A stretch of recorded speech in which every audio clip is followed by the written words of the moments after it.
Hello there, children. Today, we are going to work on law of sines and law of cosines. Now, we left off with this wonderful little creation the other day.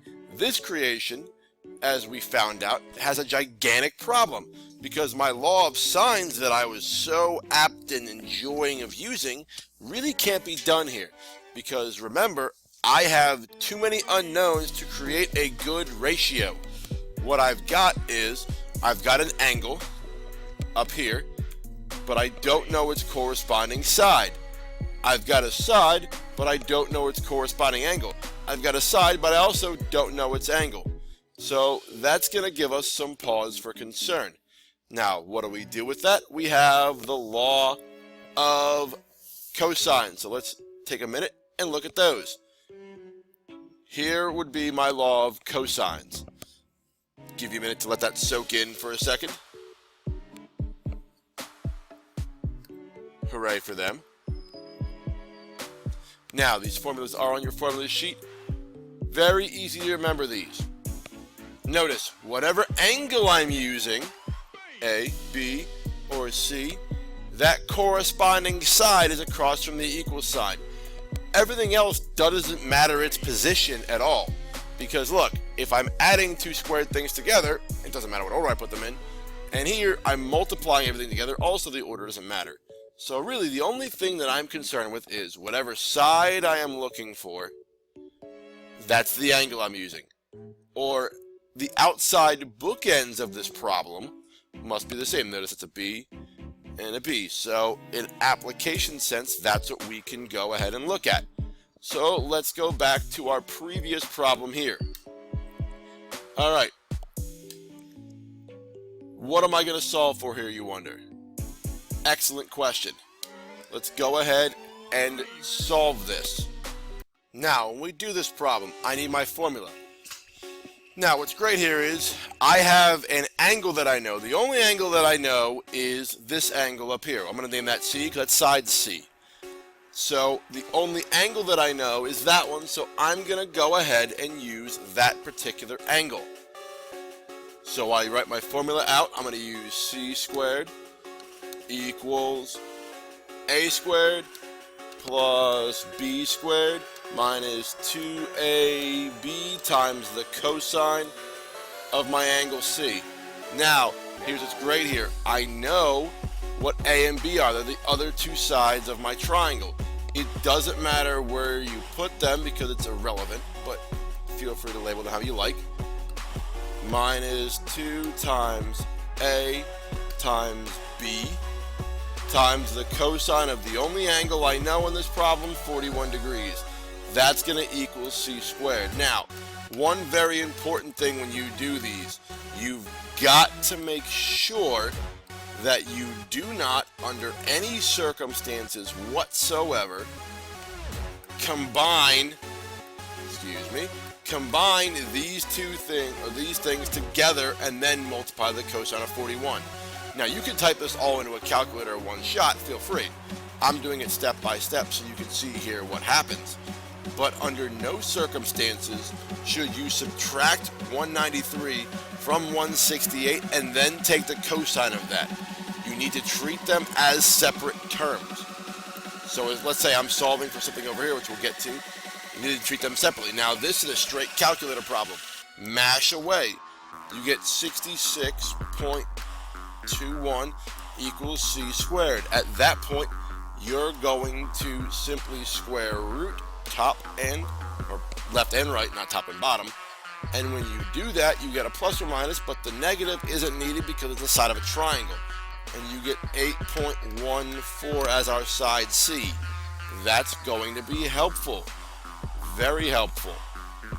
Let's move on. Now, luckily for me in this problem, I now know what C is. I'm after theta. If I'm after theta, that means that's going to go as my cosine. Great. But that means because I trigger that as my cosine of theta, I am going to need to put across from the equal sign that 7, because that's how this works. So when I do that, then everything else falls into place. Now I use C as one of my sides, and I am going to use that 12 again. Now, this is going to require us to be very careful here. We don't want to make too many errors. You can put parentheses around these if you like. If you're worried about that decimal looking like a multiplication symbol, that's totally okay.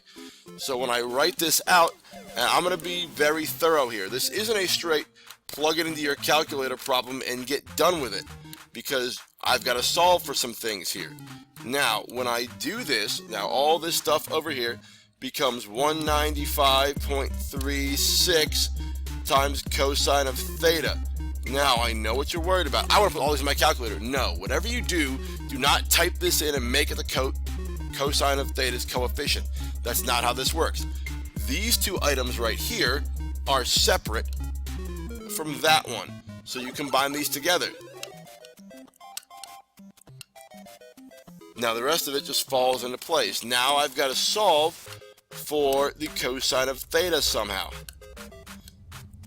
Now when I do this, I'm going to have to subtract from both sides 210.21, giving me negative 161.21, excuse me. Now, when I do this, I've got to worry about some things here. Namely, I've got to figure out what the heck to do next. So let's think about that for a second. But no, we're not done. We have to keep working, because I've got this now sitting over here, and now I need to isolate the cosine of theta. Now, how in the world am I going to do that? I'm going to simply divide both sides by negative 195.36, because I want to isolate the cosine of theta. Now, as you know, a negative divided by a negative is going to make a positive. Now, when I do this, I have this information right here. That's great, and that's going to equal the cosine of theta. However, that's not helpful yet, because I've got to solve for theta, which means, folks, you're going to have to do what we've talked about before, inverse trig. Now, be very cautious. Remember, that's cosine to the negative first of my information there. Now, remember that your calculator must be in what mode? Degree mode. Thank you, imaginary voice. Degree mode. Very good. Because if it's not, will you get the answer right? No. That's absolutely correct. And when you type this in your magic cheatolators, you get 34.4. And I circle that answer and I'm done. But wait, there's more. You need to, in fact, have the degree symbol. Because if you don't have the degree symbol, it's not correct. Now I have solved for everything else the triangle has asked for. They wanted C, they wanted theta. I gave them both of them. Now, with this theta knowledge, you could in fact find that other angle. You do 180 minus 41 minus 34.4. Because remember, all of these triangles, as you should be keenly aware at this point, judging by my vast Rembrandt-like artistic ability, are not to scale. So you have to be careful there.